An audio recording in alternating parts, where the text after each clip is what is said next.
যে ভিডিও থেকে যে গ্রাম পঞ্চায়েত সব ছড়াচ্ছে যে হ্যাঁ এই ফর্মই হবে, তার কি কোনো গ্যারান্টি লিখিত আছে? সেটা লিখিত করে দিয়ে কে দায়িত্ব নেবে? পরবর্তীকালে আমরা কি করে পাবো? না আমাদের 7-14 পুরুষ গোষ্ঠী আমাদের কাউরির ভোটার লিস্ট নেই, সেগুলো কি খেয়ে মানুষ বসে আছে সেখানে? সেটা সংশোধন করার চেষ্টা করুক, তারপরে তো গ্যারান্টি দেবে। তো এই নিয়ে কি আপনারা সত্যিই চিন্তিত আছেন?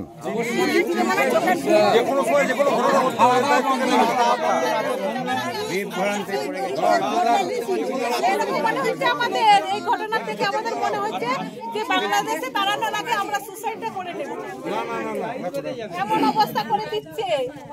চিন্তিত মানে যে কোনো সময় যে কোনো ঘটনা ঘটতে পারে, তার দায়টাকে নেবে। বিডিও ম্যাডাম নেবেন?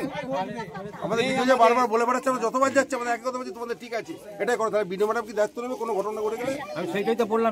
আতঙ্ক আছে কেন? আতঙ্ক তো মানুষ এমনি কি হবে? আমাদের যে মেয়েরা আমাদের উপর চাপ পড়ছে, সবাই মিলে চাপ দিচ্ছে, তোমরা কি করছো? আমরা কি করবো?